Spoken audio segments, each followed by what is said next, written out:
Capítulo 2.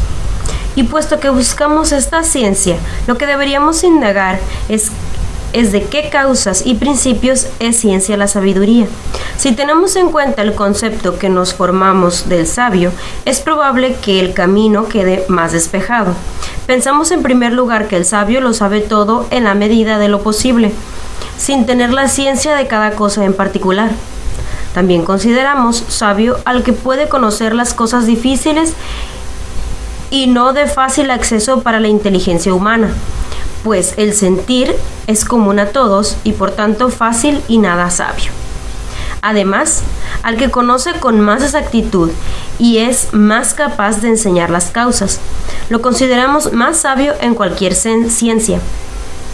Y entre las ciencias pensamos que es más sabiduría la que se elige por sí misma y por saber, que la que se busca a causa de sus resultados, y que la destinada a mandar es más sabiduría que la subordinada, pues no debe el sabio recibir órdenes, sino darlas, y no es él el que ha de obedecer a otro, sino el que ha de obedecerle a él, el menos sabio.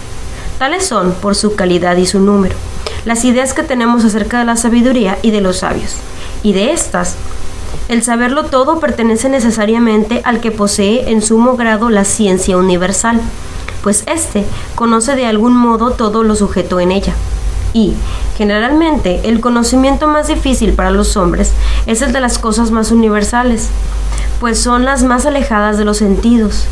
Por otra parte, las ciencias son tanto más exactas cuanto más directamente se ocupan de los primeros principios, pues las que se basan en menos principios son más exactas que las que proceden por adición. La aritmética, por ejemplo, es más exacta que la geometría. Además, la ciencia que considera las causas es también más capaz de enseñar, pues enseñan verdaderamente lo que dicen las causas acerca de cada cosa. Y el conocer y el saber buscados por sí mismos se dan principalmente en la ciencia que versa sobre lo más esible. Pues el que elige el saber por el saber preferiría a cualquier otra la ciencia, más ciencia, y esta es la que versa sobre lo más esible. Y lo más sensible son los primeros principios y las causas, pues mediante ello y a partir de ellos se conocen las demás cosas, no ellos a través de lo que les está sujeto. Y es la más digna de mandar entre las ciencias y superior a la subordinada, a la que conoce el fin que por el que debe hacerse cada cosa. Y este fin es el que bien de cada una, y en definitiva, el bien supremo de la naturaleza toda. Por todo lo dicho corresponde a la misma ciencia el nombre que se busca, pues es preciso que ésta sea especulativa de los primeros principios y causas. En efecto, el bien y el fin por el que se hace algo son una de las causas, que no se trata de una ciencia productiva. Es evidente ya por los primeros que filosofaron, pues los hombres comienzan y comenzamos siempre a filosofar movidos por la admiración, al principio admirados ante los fenómenos sorprendentes más comunes, luego avanzando poco a poco y planteándonos problemas mayores, como los cambios de la luna y los relativos al sol y las estrellas, y la generación del universo. Pero el que se plantea un problema o se admira, reconoce su ignorancia. Por eso también, el que ama los mitos es cierto modo filósofo, pues el mito se compone de elementos maravillosos, de suerte que, si filosofaron para huir de la ignorancia, es claro que buscaban el saber en vista del conocimiento, y no por alguna utilidad, y así lo atestigua lo ocurrido. Pues esta disciplina comenzó a buscarse cuando ya existía casi todas las cosas necesarias y las relativas al descanso y al ornato de la vida.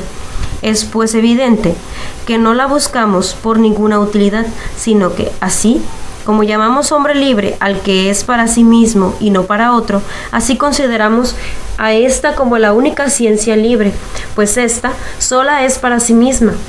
Por eso también, si posesión podría con justicia ser considerada impropia del hombre, pues la naturaleza humana es esclava en muchos aspectos, de suerte que, según Simónides, solo un Dios puede tener este privilegio, aunque es indigno a un varón buscar la ciencia a él proporcionada.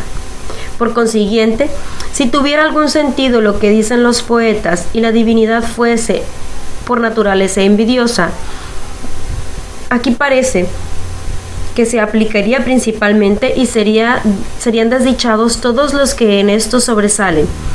Pero ni es posible que la divinidad sea envidiosa, sino que, según el refrán, mienten muchos los poetas.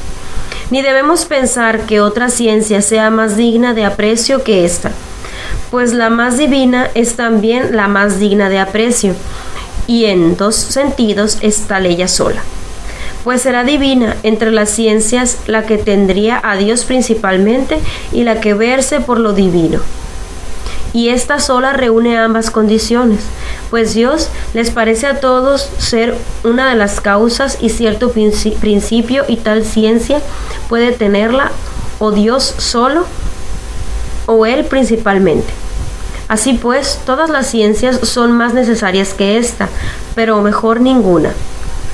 Mas es preciso, en cierto modo, que su adquisición se convierta para nosotros en lo contrario de las indagaciones iniciales, pues todos comienzan, según hemos dicho, admirándose de que todas las cosas sean así, como le sucede con los autómatas de los ilusionistas, a los que aún no han visto la causa, o con los solsticios, o con la inconmensurabilidad de la diagonal. Pues a todos les parece admirable que algo no sea medido por la unidad mínima.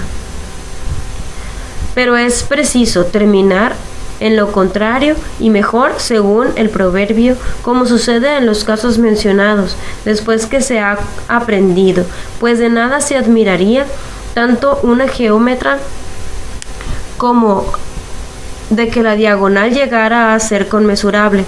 Queda pues dicho cuál es la naturaleza de la ciencia que se busca y cuál es la meta que se debe alcanzar, la indagación y todo el método.